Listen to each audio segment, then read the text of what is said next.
Hi, I'm Dustin Abbott, and I'm here today to give you my standard review of the new Tamron. This is an 18 to 300 millimeters, so it goes from as wide as 18 millimeters, about 27.5 millimeters full frame equivalent, all the way out to 300 millimeters, about 450 millimeter full frame equivalent.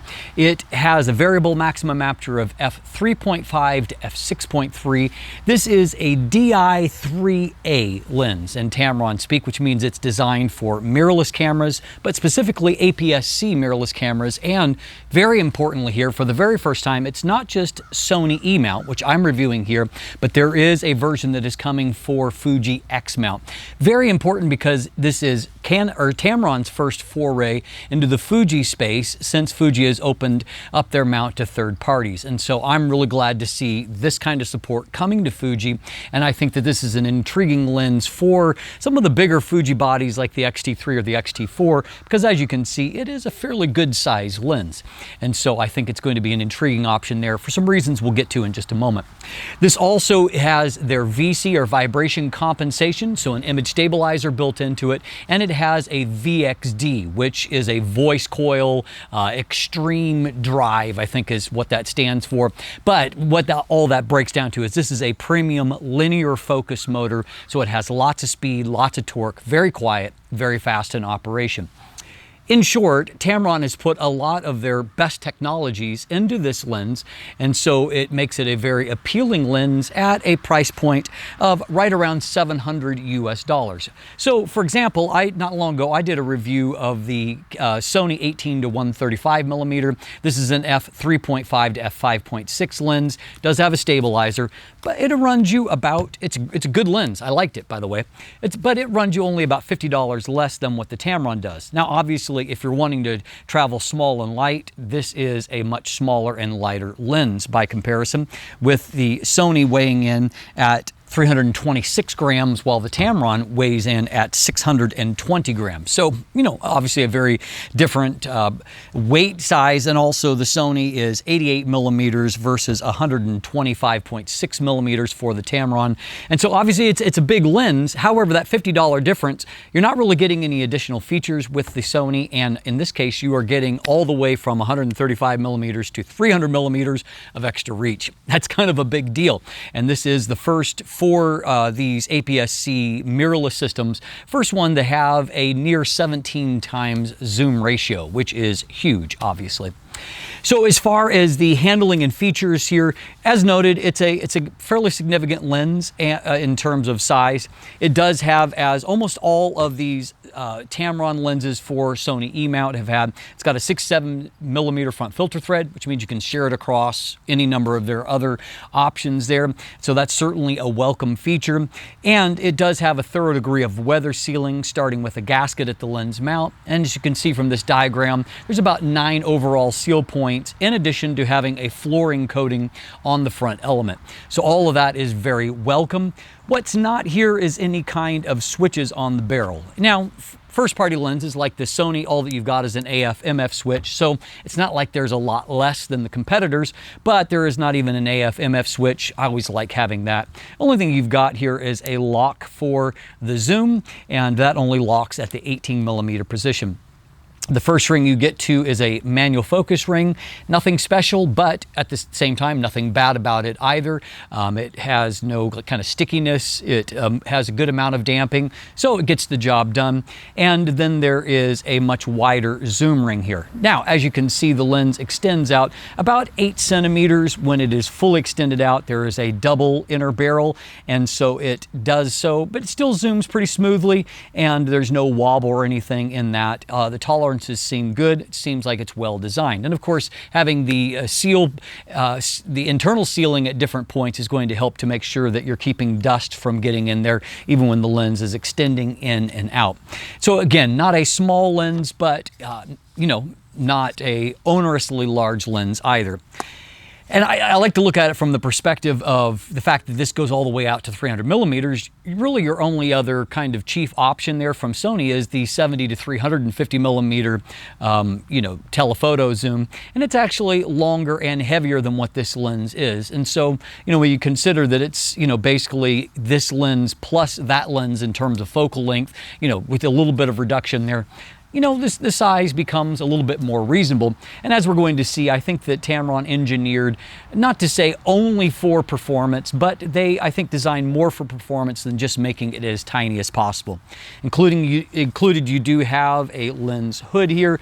It's nothing, you know, particularly special, but at the same time, again, it has good engineered plastics. It's certainly every bit as nice as the Sony hood. I would say it's actually a little bit nicer. And it does reverse nicely for storage as well, without taking up a lot of additional room. So a pretty good package overall here, even if there's not a lot of bells and whistles that are there.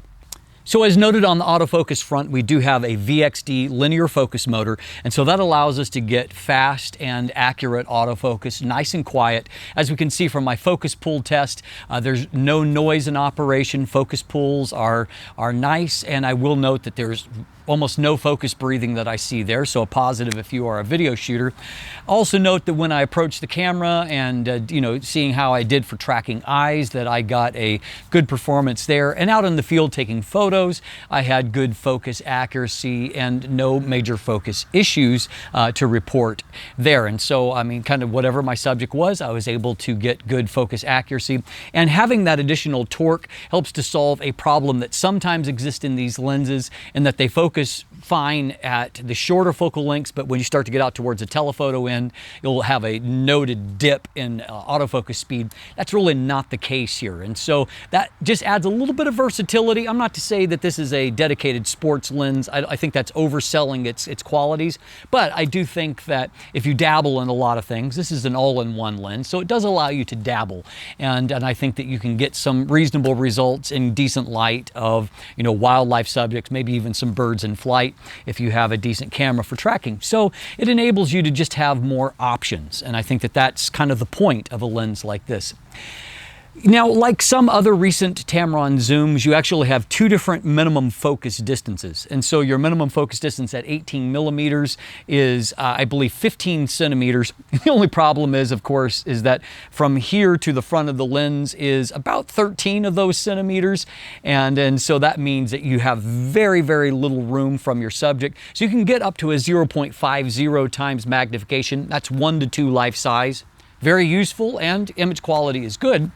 But what you don't get is any kind of practical way to capture those images unless you really have dedicated light, because you're almost certainly going to be shading the ambient light from your subject.